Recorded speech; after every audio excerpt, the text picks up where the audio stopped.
하겠습니다. 오늘은 마태복음인데요. 신약성경 맨 처음 책 마태복음 1장 1절에서 17절인데요. 우리 다 같이 자리에서 일어나셔서 한번 저와 여러분이 교독하도록 하겠습니다. 마태복음 1장입니다. 제가 먼저 한 절 읽고 여러분이 한 절씩 번갈아 가면서 읽겠습니다. 아브라함과 다윗의 자손 예수 그리스도의 계보라. 아브라함이 이삭을 낳고 이삭은 야곱을 낳고 야곱은 유다와 그의 형제들을 낳고 유다는 다말에게서 베레스와 세라를 낳고 베레스는 헤스론을 낳고 헤스론은 람을 낳고 람은 아미나답을 낳고 아미나답은 나손을 낳고 나손은 살몬을 낳고 살몬은 라합에게서 보아스를 낳고 보아스는 루색에서 오벳을 낳고 오벳은 이셋을 낳고 이셋은 다윗 왕을 낳으니라. 다윗은 우리아의 아내에게서 솔로몬을 낳고 솔로몬은 르호보암을 낳고 르호보암은 아비야를 낳고 아비야는 아사를 낳고 아사는 여호사밧을 낳고 여호사밧은 요람을 낳고 요람은 우시야를 낳고 우시야는 요담을 낳고 요담은 아하스를 낳고 아하스는 히스기야를 낳고 히스기야는 므낫세를 낳고 므낫세는 아몬을 낳고 아몬은 요시야를 낳고 바벨론으로 사로잡혀갈 때 요시야는 여고냐와 그의 형제들을 낳으니라.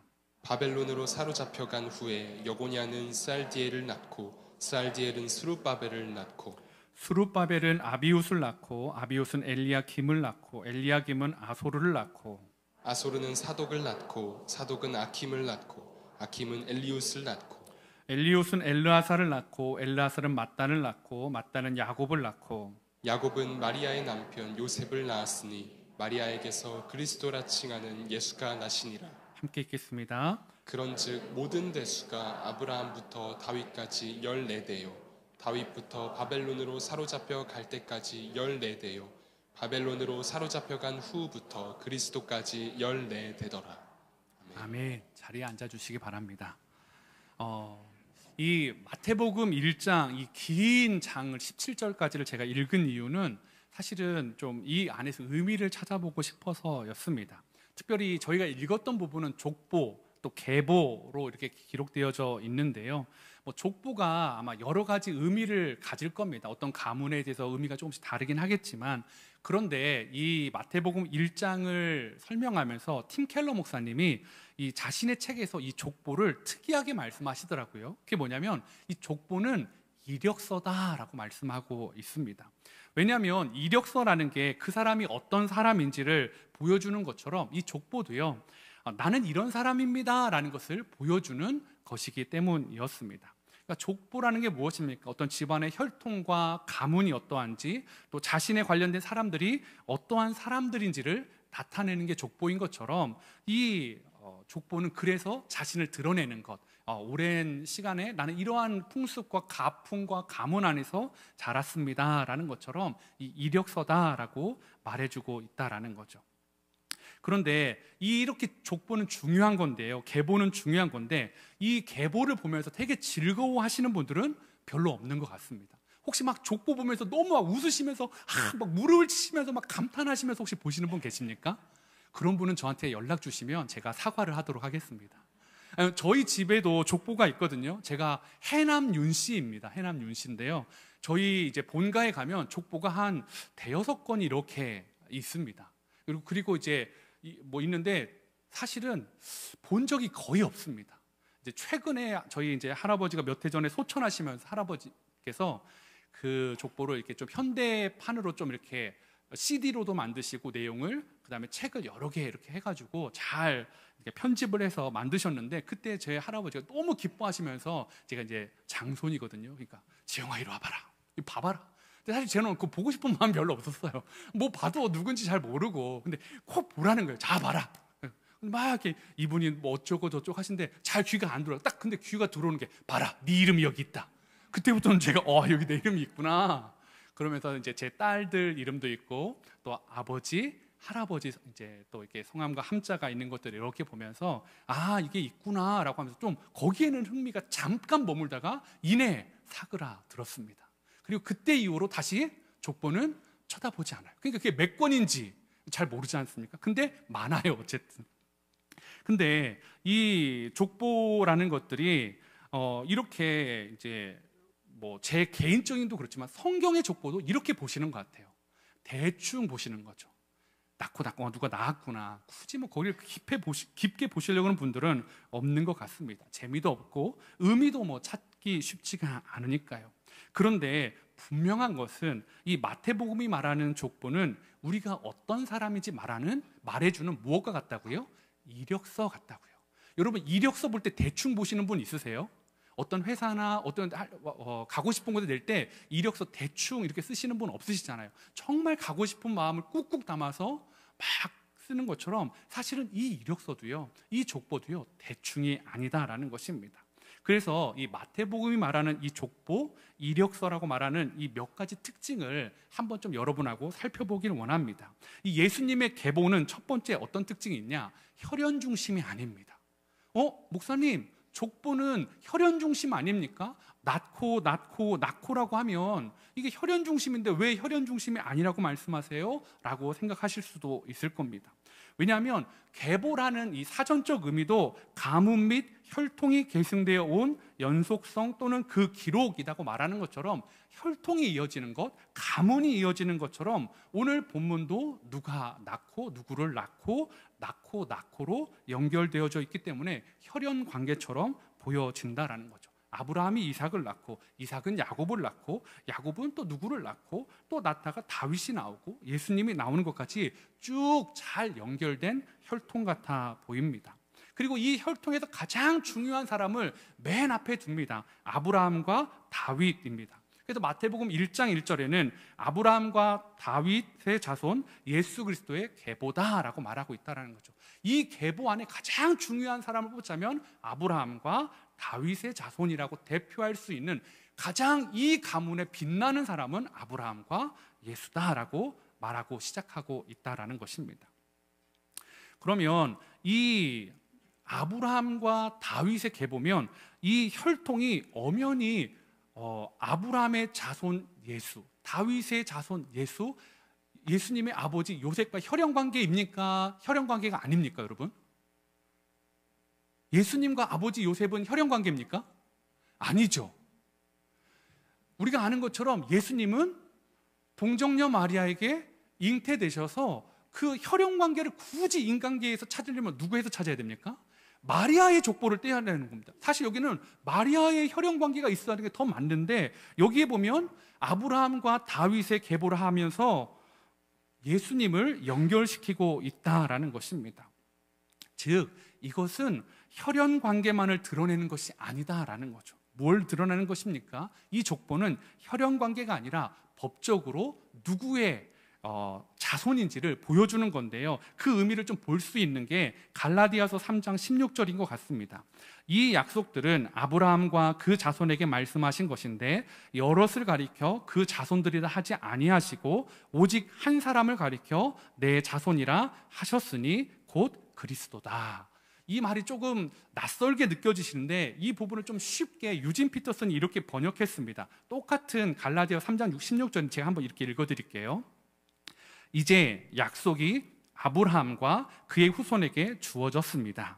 여러분도 알다시피 성경은 마치 일반인 모두를 가리키는 것처럼 후손들에게라고 말하지 않고 법률 문서에서 쓰는 신중한 용어로 내 후손에게라고 말합니다. 그러니까 후손들, 여러 후손들 복수가 아니라 단수로 쓰여졌다는 걸 말하는 거죠. 그 후손은 다름 아닌 그리스도를 가리킵니다. 즉 아브라함의 후손, 다윗의 후손은 아브라함의 후손은 야곱도 있고 이삭도 있고 누구도 있네라고 말할 수 있는데요. 오늘 성경은 그 아브라함의 후손을 단수로 한 명을 찍어서 말하고 있는데 그분은 누구시라고요? 예수님 뿐이시다라는 거죠. 즉 아브라함에게 주셨던 약속, 다윗에게 주셨던 그 약속을 이루시는 분은 예수 그리스도라는 것을 이 족보를 통해서 말씀하고 있다라는 것입니다. 즉 이 마태복음에서 나오는 족보는 혈연 관계가 아니라 말씀 관계라는 거죠. 하나님이 어떻게 약속을 이어가시는지 약속의 계보가 이 족보의 내용이다라는 것입니다. 그러므로 예수님을 구주로 모시고 살아가는 저와 여러분도 약속의 계보에 연결된 사람들이다라는 거죠. 아브라함과 피 한 방울 섞여 있지 않지만 다윗과도 피 한 방울 섞여 있지 않지만 우리가 이 족보를 보고 기억하고 이 족보를 통해서 우리가 깨달아야 되는 것은 우리도 그 한 분 말씀의 완성이신 예수 그리스도를 통해 우리에게 줬던 그 말씀을 붙잡고 살아가는 저와 여러분에게도 이 계보가, 이 이력서가 중요한 이력서라는 것을 성경이 말하고 있다라는 것입니다. 그러면서 이 예수님의 계보의 특징 두 번째는요, 부끄러움을 드러내는 쪽으로 편집되었다라는 것입니다. 보통 이 당시의 족보들은요, 좀 부끄러운 것들은 빼버렸어요. 왜냐하면 자기 가문을 드러내야 되고 자기가 어떤 사람인지를 드러내야 되는데, 만약에 역적 아니면 반역자 아니면 도둑놈 뭐 이런 것들을 넣으면 어떻게 됩니까? 나는 그런 후손입니다, 나는 그런 사람의 가문입니다 라는 걸 드러내기 때문에 그런 사람들의 이름은 다 빼었습니다. 헤롯 대왕도 그렇게 해서 자신의 족보를 멋지게 꾸몄다라는 것이 역사적으로 나오고도 있습니다. 그런데요, 이 마태복음에 나오는 예수님의 족보는 좀 다른 모습입니다. 나의 장점을 어필하는 것이 아니라 오히려 부족한 부분, 연약한 부분들을 등장시키는데, 그때 등장하는 도구들이 바로 5명의 여인들입니다. 이 당시에 여성들의 인권이나 대우를 생각할 때 족보에 5명이나 여성들의 이름이 들어갔다는 게 굉장히 이례적인 이야기이긴 한데요. 그러면 그렇게 이례적인 일이니까 이 5명이 남자를 뛰어넘는 업적, 남성을 뛰어넘는 업적을 세워서 그러면 여기에 들어갔냐? 그렇지 않다라는 거죠. 마지막에 나오는 예수님의 어머니 마리아 이름을 빼면 4명이 남는데요. 오히려 가문의 입장에서는 그 이름들을 좀 가리워야만 하는 이름들이었습니다. 숨기고 싶은 이름들인데 족보에 유독 그 이름의 여성들만 적혀 있다라는 것입니다. 다말과 라합은 가나안 사람이었고요, 룻은 모압 사람이었고, 바세바는 헷 사람 우리아의 아내였다라는 것은 이방인 남편의 아내였다라는 것을 보여주고 있다라는 거죠. 즉, 이 4명의 여인들은 이방인이거나 아니면 이방인 사람과 결혼했던 사람이었습니다. 그리고 그렇게 그냥 신분만이 아니라 그들의 삶 가운데 좀 수치스럽고 부끄러운 모습들이 드러나는 사건들이 이 여성들과 연루되어져 있습니다. 첫 번째로 등장하는 다말, 혹시 아십니까? 이 유다의 며느리였습니다. 유다가 첫째 아들이 있어서 그 첫째 아들을 다말하고 결혼을 시켰습니다. 그런데 이 첫째 아들이 어느 날 죽어버린 거예요. 근데 이 고대 근동의 풍습에는 첫째 형이 죽으면 둘째 아들이 형수를 취해서 그 아이가 나면 그 아이를 형의 아이로 가문을 이어가게 하는 의무가 있었는데, 이 유다의 둘째 아들이 싫은 거예요. 그래서 거부합니다. 그래서 죽습니다. 이게 하나님의 가문을 이어가야 되는 명령이 있는데 그걸 거부하니까 죽어요. 근데 그러니까 유다가 마지막 막내 아들이 있는데 얘는 너무 어려요. 그래서 며느리에게 이렇게 이야기합니다. 얘가 너무 어리니까 얘를 키워가지고 그 다음 문제는 차차 상의하자. 그리고 인연을 끊어버립니다. 그러니까 다말 입장에서는 하나님의 약속을 이어가야 되는데 시아버지가 말은 그렇게 했지만 마음으로는 그 마지막 아이까지 죽을까봐 연을 끊어버린 거예요. 이거는 너무 불합리한 거예요. 그래서 이 다말이 아이디어를 내서 좀 부적절하지만 이 시아버지와 동침하는 아이디어를 내고 아이를 낳습니다. 그게 베레스와 세라라는 사람이고 오늘 성경에 그 이름이 나와 있다라는 거죠. 어떻게 보면 근친상간을 통해서 아이가 생겼고 그 아이를 통해 예수님의 계보가 이어져 오고 있다라는 거죠. 그것뿐만이 아닙니다. 라합은 어떻습니까? 여리고 이제 가나안 땅에 들어와서 첫 번째 만나는 여리고 성에 살았던 사람인데요, 이방 여인이었습니다. 그리고 성경에는 기생 라합이라고 좋게 좀 잘 포장했지만 많은 성경학자들은 뭐라고 말합니까? 이 여자에 대해서 그녀의 직업은 매춘부였다라고 말하고 있다라는 거죠. 즉, 이 라합이라는 여성은 그냥 떳떳하지 못한, 거룩하지 못한 직업으로 살았던 사람이 예수님의 족보에 들어와 있습니다. 심지어 우리아의 아내라고 말하는 것은 의미하는 것은 밧세바를 의미하고 있습니다. 밧세바는 이름조차도 기록해주지 않습니다. 그냥 밧세바라고 해도 되는데 다윗의 아내인데 그를 우리아의 아내라는 것은 그 사건이 보여주는 것을 명확히 지적하고 있다는 것이죠. 이게 잘못된 사건이야 라는 거죠. 우리아가 어떤 사람입니까? 다윗의 전우였습니다. 다윗이 어려움이 있을 때, 다윗이 고난당할 때 함께 싸웠던 전우고 친구였던, 위로가 되었던 사람이었습니다. 얼마나 용맹한 사람이었던지 사무엘하 23장에 보면 그 다윗의 용사들의 한 30명의 이름들이 쭉 기록될 때 맨 마지막에 우리아가 등장하고 있습니다. 즉 우리아는 다윗의 위로자였고 다윗의 용사였고 다윗의 친구였는데 그 친구의 아내를 빼앗은 거죠. 그리고 그 친구를 사지로 몰아서 죽여버렸습니다. 그러니까 즉 이 족보에 보면 다윗도 그렇고 다말이나 라합이나 아니면 이 여기에 있는 족보들 보면 아름답지 못한 사람들이 쭉 나와져 있다라는 것입니다. 그러니까 오히려 흠이 있는 것들을 그냥 쓱 구렁이 담론에서 지나가면 되는데 더 도드라지게 그 여성들의 이름들을 강조하면서 그것들을 보여주고 있다라는 거죠. 오히려 좀 드러내려면 우리가 아브라함의 하나님, 이삭의 하나님, 야곱의 하나님 이렇게 얘기하는 것처럼 좀 써주려면 사라라든지 아니면 리브가라든지 아니면 레아나 라헬 이렇게 믿음의 조상들의 이름의 아내들을 이름을 써주면 좋을 텐데 그렇지 않다라는 거죠. 뭘 말하는 걸까요? 이 족보는 들어갈 수 없는 사람들이 기록되어진 족보다라는 것입니다. 즉 들어갈 수 없는 사람들이 삭제되거나 가리워지는 것이 하나님 나라의 뜻이 아니라 그들까지도 품어주시고 그들을 하나님 나라로 초청해 주시는 하나님의 은혜가 거기 있다라는 거죠. 그래서 이 부분을 팀 켈러 목사님이 이렇게 설명하더라고요. 흠투성이 인생들을 은혜의 식탁에 둘러앉히시다. 족보입니다. 이력서입니다. 그리고 그 안에 많은 사람들의 이름이 나열되어 있는데요. 마치 이것을 식탁에 비유한 겁니다. 이 은혜의 식탁, 주님의 식탁에 자격 없는 자들을 다 둘러앉히시는 하나님의 사랑을 보여주는 것이 이 족보다라는 것입니다. 여러분 맞지 않습니까? 그 예수님의 은혜의 식탁에 둘러앉은 것처럼 저와 여러분도 어떻습니까? 그 예수님의 은혜로 예수님의 식탁 안에 우리가 누리고 있는 것 아닙니까? 우리가 어떻게 주님과 교제하고 우리가 어떻게 주님을 나의 구주라고 고백하고 하나님을 나의 아버지라고 고백할 수 있습니까? 우리의 의가 있습니까? 우리의 노력이 있습니까? 우리가 무엇이 한 게 있습니까?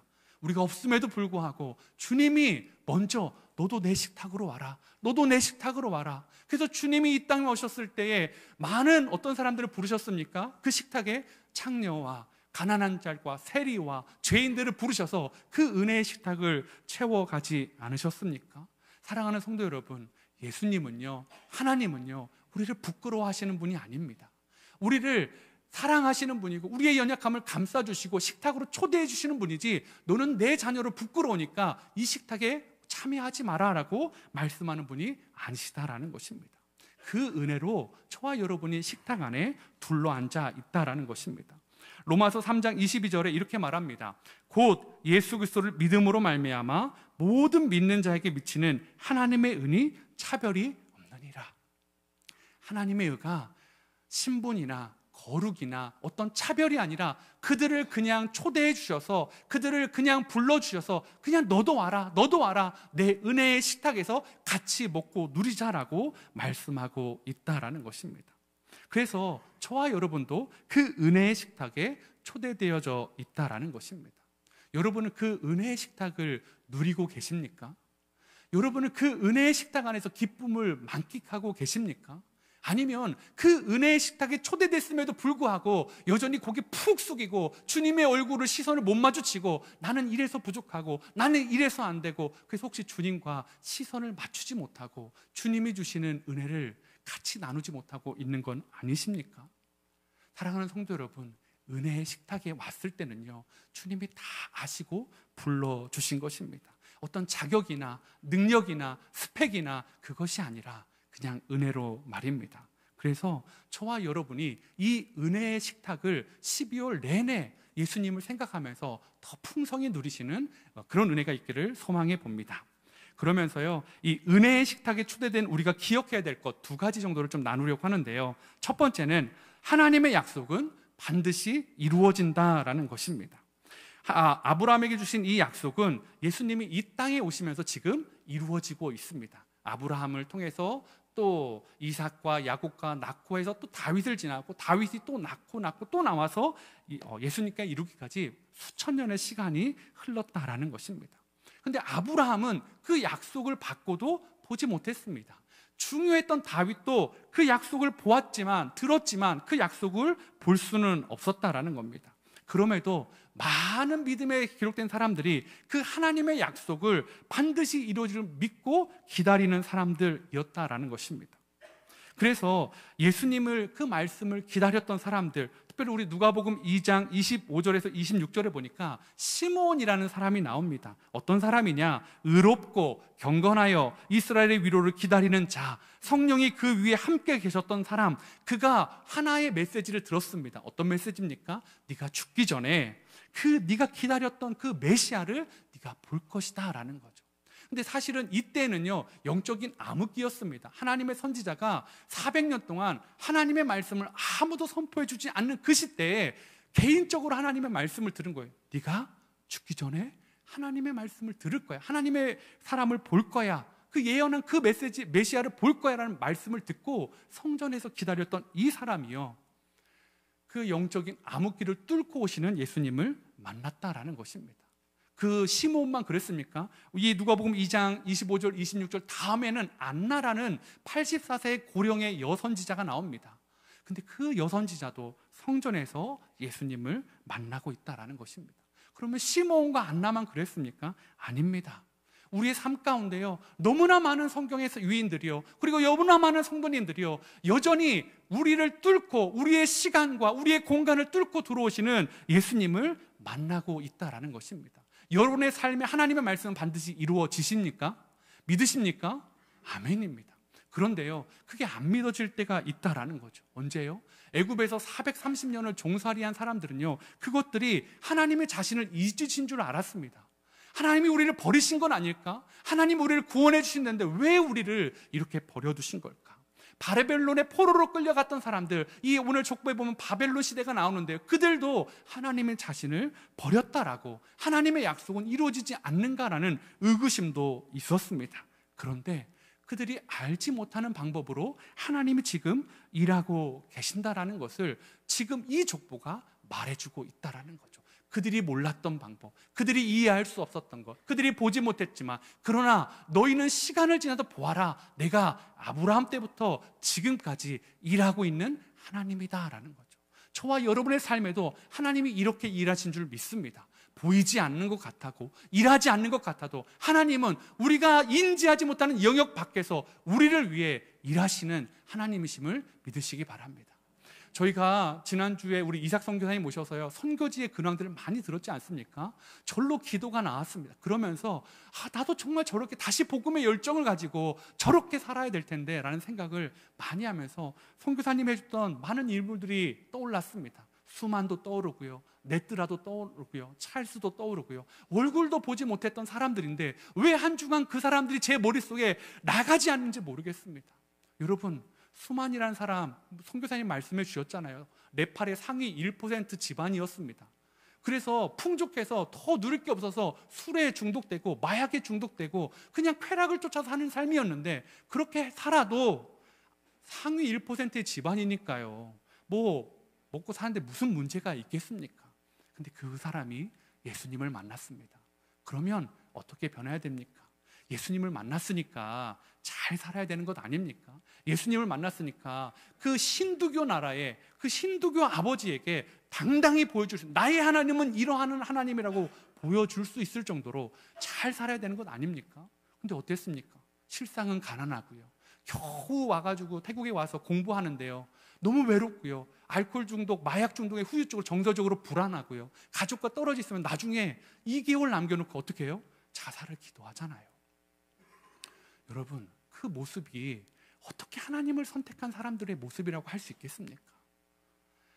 누가 그 모습을 통해서 과연 네 삶에는 하나님이 약속을 지키시는 거라고 말할 수 있겠어요? 이삭 선교사님도 그래서 너무 안타까웠다고 하지 않습니까? 2개월만 버티면 되는데, 그러면 졸업하고 갈 수 있는데 그 2개월을 버틸 힘이 없어서 그냥 미안하지만 나 돌아가겠다고 다 실패로 보였습니다. 그런데요, 그 일을 통해 어떤 일이 일어났습니까? 그의 가정이 회복되고요, 아버지에게 복음을 전할 수 있고요, 친척에게도 복음을 전할 수 있는 일들이 일어난 것 아니겠습니까? 사랑하는 성도 여러분, 우리는 너무나 근시안적으로 봅니다. 작은 문제로 내가 하나님을 이렇게 따랐는데 왜 이렇게 됐을까? 왜 하나님이 약속을 안 지켜주실까? 그런데요, 시간이 지나고 보면 하나님이 약속을 반드시 지켜준다는 그 믿음이 오늘 그 선교지의 현장과 이 족보를 보면서 저와 여러분에게 믿음으로 새겨지길 원합니다. 요셉도 그랬습니다. 요셉이 어떤 일을 당했습니까? 꿈꾸고 어린 청소년 시기에 너무 기분 좋아가지고 높아진다는 그 꿈에 형님들, 나는 형님들보다 높아질 거예요. 그 자랑 한마디 했다가 형님들의 그 증오를 사는 정말로 그 계기가 돼요. 촉발돼가지고요. 형님들이 나중에 그 요셉을 팔아버리지 않습니까? 하나님의 뜻이 그렇게 나는, 형님들이 어떻게 절할 수 있겠습니까? 그리고 성추행범으로 몰려가지고 감옥에 들어가고요. 그 안에 하나님의 뜻은 전혀 보이지 않습니다. 그런데 이 요셉이 나중에 형들을 만났을 때 이렇게 고백합니다. 창세기 50장 20절인데요. 한번 같이 읽도록 하겠습니다. 시작.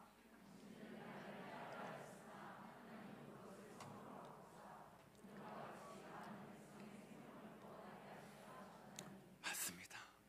그 고난의 시간들을 다 통과해야 하나님의 뜻이 보일 때가 있더라고요.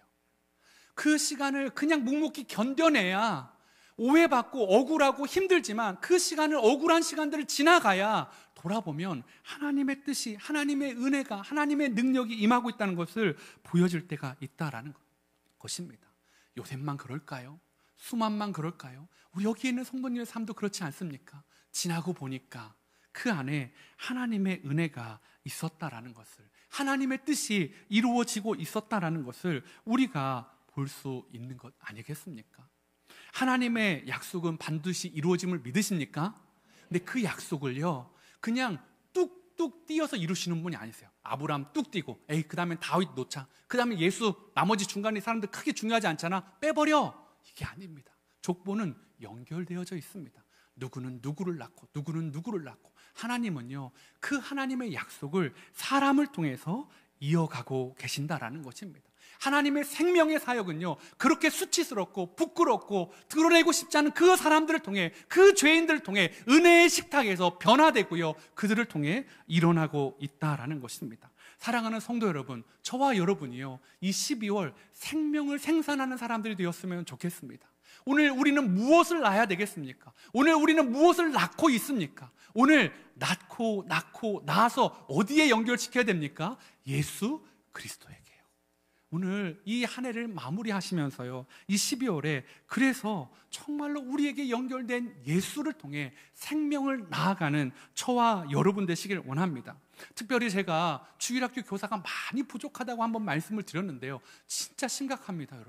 여러분 참 감사한 게 무엇입니까? 참 한국 교회가 지금 주일학교가 점점점 줄어들고요, 주일학교가 없는 교회가 너무나 많습니다. 그런데요, 지금 저희 교회 안에 100여 명이 넘는 주일학교 아이들이 있습니다. 여러분, 근데 그 아이들은요, 그냥 자라지 않습니다. 그 아이들을 낳고 예수 그리스도께 연결시켜줄 누군가가 필요한데요, 여러분, 한 사람이 10명, 한 사람이 15명을 하기에는 너무 어렵지 않습니까? 믿음으로 그냥 한 반을 두고 그냥 기도하고 있는 선생님들에게, 여러분, 그건 네 일이지, 니네가 나아라. 사랑하는 성도 여러분, 저는 그건 아니라고 봅니다. 우리 아이들을 어떻게 예수께 인도해 줘야 되겠습니까? 아유, 나는 자격이 부족한데요. 맞습니다. 여러분, 자격 부족합니다. 그럼 거기에 있던 분들은 뭐 자격이 돼서 오신 분들입니까? 여기서 설교하는 저는 자격이 돼서 이 자리에 있는 겁니까? 아닙니다. 제가 다말이고요, 제가 라합이고요, 다 부족한데요, 하나님의 은혜의 식탁에 초대되어져서 그 은혜에 감사해서 여전히 부족하지만 그 은혜 붙잡고 식탁에서 주님, 저 뭐 할까요? 주님, 저를 위해 어떤 말씀을 이루고 싶으십니까? 저를 통해 어디에 예수 그리스도를 연결시키고 싶으십니까? 저를 통해 어떤 생명의 사역을 하고 싶으십니까? 그래서 이 자리에 있는 것 아니겠습니까? 사랑하는 성도 여러분, 함께 그린 교회가 몇몇의 성도님들만의 애씀으로 이루어가는 교회가 아니라 우리가 함께 섬기고 함께 생명을 잉태하고 함께 그 기쁨을 누리는 그런 교회 되기를 소망해 봅니다. 은혜의 식탁에 초대된 우리가 기억해야 될 것 두 번째는요, 하나님이 우리와 함께 하신다라는 것입니다. 아브라함과 다윗의 자녀이신 예수님이 수천 년의 시간들을 넘어서 이 땅에 오셨습니다. 그리고 마태는 이렇게 표현합니다. 족보를 마무리한 다음에 23절에 이렇게 말합니다. 보라, 처녀가 잉태하여 아들을 낳을 것이요 그의 이름을 임마누엘이라 하리라 하셨으니 이를 번역한즉 하나님이 우리와 함께 계시다 함이라. 하나님의 족보를 통해 누가 누구를 낳고 그 안에 죄도 있고 더러움도 있고 불성실한 사람도 있고 욕심 많은 속인 사기꾼도 있고 다 있었습니다. 그런데 그 시간을 뚫고 내가 너희와 함께하고 있다라고 말씀하시는 하나님, 400년의 암흑기를 뚫고 그럼에도 불구하고 나는 너희와 함께 있다라고 말씀하신 하나님이 오늘 이 마태복음에 연결되어져 있다라는 거죠. 그리고 연결하고 끝납니까? 아닙니다. 마태복음 28장 20절인데요. 함께 같이 읽도록 하겠습니다. 시작.